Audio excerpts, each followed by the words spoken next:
The fluorescent lights of the Judiciary Committee hearing room cast harsh shadows across Chairman Michael Guest's face as he leaned into his microphone, his voice carrying the weight of institutional authority and barely concealed frustration.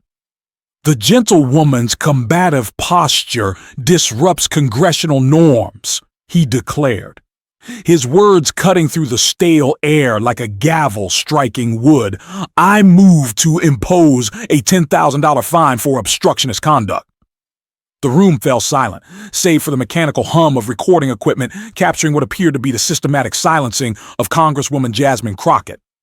But in that charged moment, as cameras focused on her composed expression, something shifted.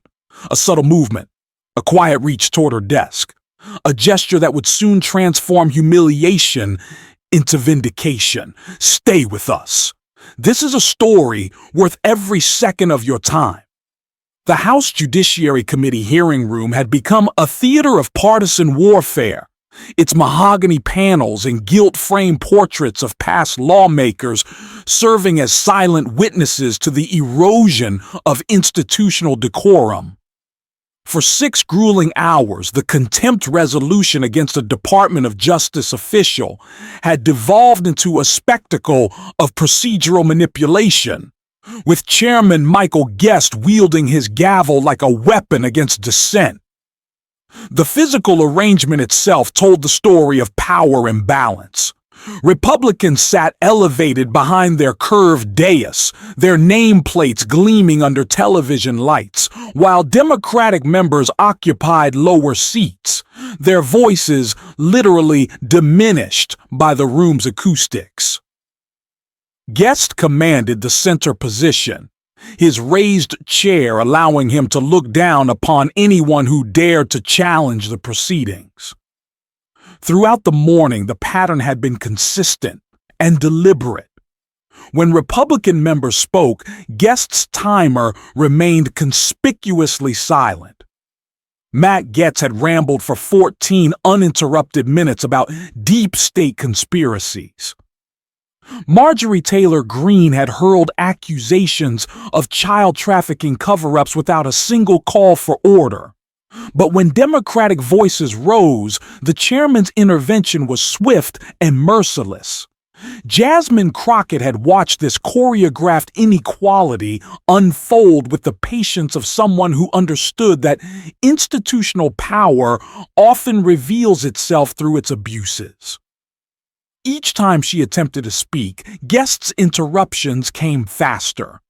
Each time she cited precedent, his dismissals grew more curt. The message was clear. Dissent would be tolerated only when it served the majority's narrative. The contempt resolution itself had become secondary to the larger performance. This was about demonstrating who controlled the levers of power, who could speak and who would be silenced, who would be held accountable and who would be protected by the very rules they claimed to uphold. Guest's allies on the committee had settled into their roles as silent enablers, their nodding heads and occasional murmurs of agreement providing the background chorus to his authoritarian theater. The Democratic members, meanwhile, found themselves fighting not just against the resolution, but against a system designed to marginalize their voices from the very beginning. The press gallery buzzed with whispered commentary about the unprecedented nature of the proceedings. Veteran journalists, accustomed to the rough and tumble of congressional hearings, recognized something different in the air. A willingness to break long-standing norms in service of political theater. The C-SPAN cameras captured every exchange, every interruption, every moment of calculated disrespect. In this environment, Crockett's measured responses had become increasingly pointed. She understood that she was not just defending a DOJ official, but the very principle that minority voices deserve to be heard in the halls of Congress. Each question she posed was carefully crafted to expose the hearing's true purpose. Each objection designed to highlight the partisan nature of the proceedings. But Guest had grown tired of her persistence. The contempt resolution was supposed to be a foregone conclusion, a piece of political theater that would generate favorable headlines and fundraising emails. Crockett's methodical dismantling of the case against the DOJ official was disrupting the narrative, forcing uncomfortable questions about evidence and due process. The other committee members could sense the tension building. Staff members exchanged worried glances as Guest's frustration became more apparent. The hearing was supposed to demonstrate Republican strength and Democratic weakness, but Crockett's composed challenges were threatening to flip the script entirely. The morning had begun like so many others in the current Congress, with the veneer of institutional respectability barely concealing the raw exercise of partisan power. Guest had gavelled the hearing to order with the practiced authority of someone who had never questioned his right to command the room, his opening remarks dripping with the kind of procedural language that masked political calculation. But as the hours dragged on, something had begun to shift in the room's dynamic. Crockett's questions grew more precise, her citations more specific, her challenges more direct. She had done her homework, and it showed. Every time Guest attempted to rush past inconvenient facts, she was there with a follow-up. Every time he tried to limit debate, she found a procedural avenue to continue her inquiry. The tension was palpable now, thick as the humid Washington air outside. Guest's jaw had tightened with each of Crockett's interventions, his knuckles whitening as he gripped his gavel. The other Republican members had begun to look uncomfortable, their earlier confidence replaced by the recognition that this hearing was not unfolding according to plan. Crockett had been taking notes throughout the proceedings, her pen moving steadily across yellow legal pads. To casual observers, it might have appeared she was simply recording the hearing's highlights. But those who knew her understood she was building something, a case, a record, a foundation for the moment when she would need to defend not just her questions, but her right to ask them. The press corps had begun to take notice as well. Reporters who had expected a routine partisan exercise were now leaning forward in their seats, sensing that something more significant was unfolding. The contrast between Guest's increasingly authoritarian behavior and Crockett's calm professionalism was becoming impossible to ignore. Behind the scenes, committee staff were growing nervous. The hearing was supposed to demonstrate Republican competence and Democratic obstructionism, but the optics were beginning to work against them. Guest's heavy-handed tactics were making him look desperate, while Crockett's measured responses were highlighting the weakness of the case against the DOJ official. The moment arrived with the terrible inevitability of a storm that has been building all day. Guest had reached his breaking point, his patience exhausted by what he saw as Crockett's persistent challenges to his authority. The contempt resolution was supposed to be a simple matter of majority rule, but she had turned it into a debate about evidence, precedent, and due process. When she rose to speak again, her voice calm and measured despite the charged atmosphere, Guest's response was swift and severe. The suggestion of a $10,000 fine landed like a thunderclap in the hearing room, its implications reverberating through the assembled crowd. This was not just about money. It was about power, about who had the right to speak and who could be silenced through intimidation. The room fell silent in the aftermath of Guest's declaration. Even his Republican allies seemed stunned by the severity of his response.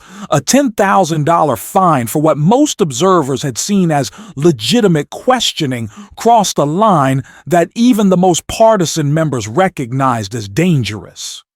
But Crockett did not flinch. She did not protest or appeal to fairness or demand recognition. Instead, she did something that would soon transform the entire dynamic of the hearing. With the measured deliberation of someone who had been preparing for this exact moment, she reached across her desk and lifted a thick leather-bound volume. The House Rulebook landed on her desk with a soft thud that somehow carried more weight than Guest's gavel. She opened it slowly, deliberately, her fingers finding the exact page she needed with the confidence of someone who had memorized every relevant section. The silence in the room deepened as she positioned the book before her, its open pages facing the chairman like an accusation. The rulebook sat open before Jasmine Crockett like a shield forged from the very principles Guest claimed to uphold. The silence that followed her deliberate gesture stretched across the hearing room like a held breath, filled with the weight of institutional knowledge and constitutional authority. She had not yet spoken a word, but the message was already clear to anyone who understood the architecture of congressional power. Guest's confidence began to waver as he stared at the open book, its pages dense with the rules and procedures that govern their proceedings. The fine he had proposed with such theatrical authority now hung in the air like a challenge to the very system he purported to defend. The power dynamic that had seemed so firmly in his control moments earlier was beginning to shift with the subtle inevitability of a tide turning. When Crockett finally spoke, her voice carried none of the defiance Guest had expected. Instead, it held the calm authority of someone who had done her homework and found the receipts. Rule suivant, Section 2, J. 1, she said, her words precise and unhurried, guarantees any member the right to reply when personally referenced in committee proceedings. The effect was immediate and devastating. Guest's attempt to silence her through financial intimidation had just been revealed as a violation of the very rules he was sworn to uphold. The irony was not lost on anyone in the room. The chairman, who had accused her of disrupting congressional norms, had just demonstrated his own ignorance of those same norms. But Crockett was not finished. From her carefully organized notes, she began to build a case that would transform her from defendant to prosecutor. The timestamp she had been recording throughout the morning now became evidence of systematic bias.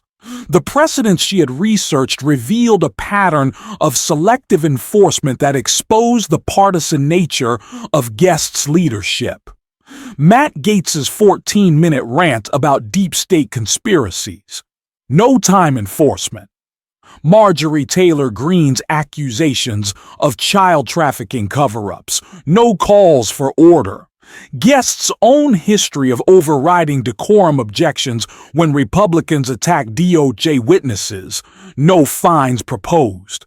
The double standard was not just obvious, it was now documented with the precision of a legal brief. The committee staffers behind Guest began to exchange worried glances as the implications of Crockett's presentation became clear. This was not just about one hearing or one fine. It was about a pattern of abuse that could be documented, verified, and used to challenge Guest's leadership of the committee itself.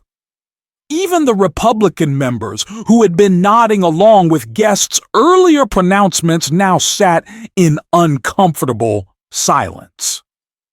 The political calculation that had seemed so clear moments earlier, silence the troublesome Democrat and move on, had become a potential liability. The optics of a chairman who didn't know his own rules attempting to fine a member who did know them was politically toxic. Guest's stammering response revealed the depth of his miscalculation. The authority he had wielded so confidently throughout the morning was evaporating in real time, replaced by the desperate scrambling of someone who had been outmaneuvered by an opponent he had underestimated. His calls for council review were not the measured response of a careful leader, but the panic of someone who had overplayed his hand. The press gallery was now fully alert, recognizing that they were witnessing something more significant than routine partisan theater. The contrast between Guest's authoritarian bluster and Crockett's calm competence was creating the kind of narrative that would drive news cycles and social media conversations for days to come. The collapse of Guest's authority was as swift as it was complete. Within minutes of Crockett's rule citation, the hearing's entire trajectory had shifted. The chairman, who had begun the day wielding his gavel with confident authority, now sat diminished behind his nameplate, his attempt at intimidation transformed into evidence of his own institutional ignorance. The suspension of the fine vote was not presented as a retreat, but everyone in the room understood its true meaning. Guest's request for council review became a face-saving measure that fooled no one, least of all the reporters who were already crafting their leads around the chairman's spectacular miscalculation. The visual of Crockett calmly lifting the rulebook had been captured by every camera in the room, and within hours it would become the defining image of the hearing. The contrast was perfect. The composed black congresswoman defending constitutional principles against the flustered white chairman who had tried to silence her with financial threats. The symbolism was so powerful it required no explanation. Social media erupted with clips of the exchange, but it was the moment of silence that captured the public imagination. The image of Crockett reaching for the rule book, her deliberate movement suggesting both preparation and principle, became an instant meme and a rallying cry. The caption practically wrote itself. When they come for you, come with receipts. Legal scholars and constitutional experts were quick to weigh in, their analysis uniformly critical of Guest's proposed fine. The consensus was clear. A chairman who didn't understand the basic rules of his own committee had no business leading it. The calls for his resignation began within hours, spreading from progressive activists to mainstream editorial boards. The committee itself was thrown into chaos. Republican members who had supported Guest's leadership now found themselves defending the indefensible. The fine they had been prepared to rubber stamp had become a political liability that threatened to define their entire tenure on the committee. Guest's leadership was effectively ended in that moment of silence when Crockett reached for the rule book. The authority he had wielded so carelessly was revealed to be built on ignorance and partisan bias rather than institutional knowledge and constitutional principle. The very rules he had claimed to defend became the instruments of his political demise. The broader implications extended far beyond one hearing or one committee. Crockett's response had demonstrated that institutional knowledge could be a powerful weapon against authoritarian overreach, that careful preparation could overcome raw political power, and that the rules themselves could be a shield for those who understood them better than their opponents. The media coverage was devastating for Guest and transformative for Crockett.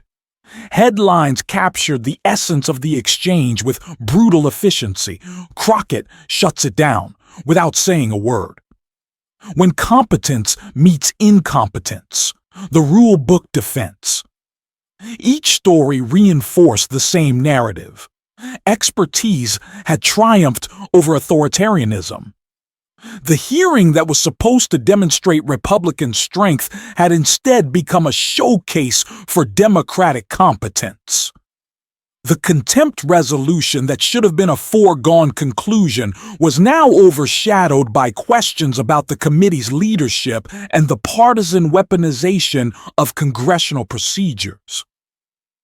In the days that followed, the clip of Crockett's Rulebook moment would be viewed millions of times, shared across platforms, and analyzed by political commentators as a perfect example of how institutional knowledge could be used to defend democratic principles. The image became iconic. A black woman in Congress defending the Constitution with the very rules that others had tried to use against her. Guest's political career never recovered from the humiliation. The chairman who had tried to silence dissent with financial threats became a cautionary tale about the dangers of wielding power without understanding its limits. His name became synonymous with institutional incompetence and partisan overreach. Crockett, meanwhile, emerged from the hearing as a symbol of principled resistance and institutional competence. Her calm defense of congressional norms had resonated far beyond the hearing room, inspiring a generation of young lawyers and activists who saw in her response a model for how to fight authoritarianism with knowledge and preparation.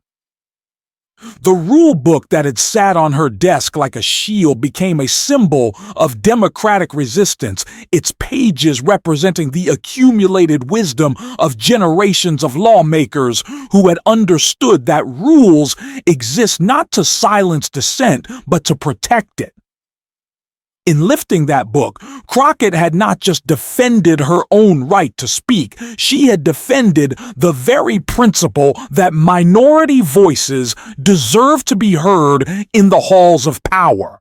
The hearing ended not with Guest's intended demonstration of Republican authority, but with a powerful reminder that institutional knowledge remains one of the most effective weapons against those who would abuse their power.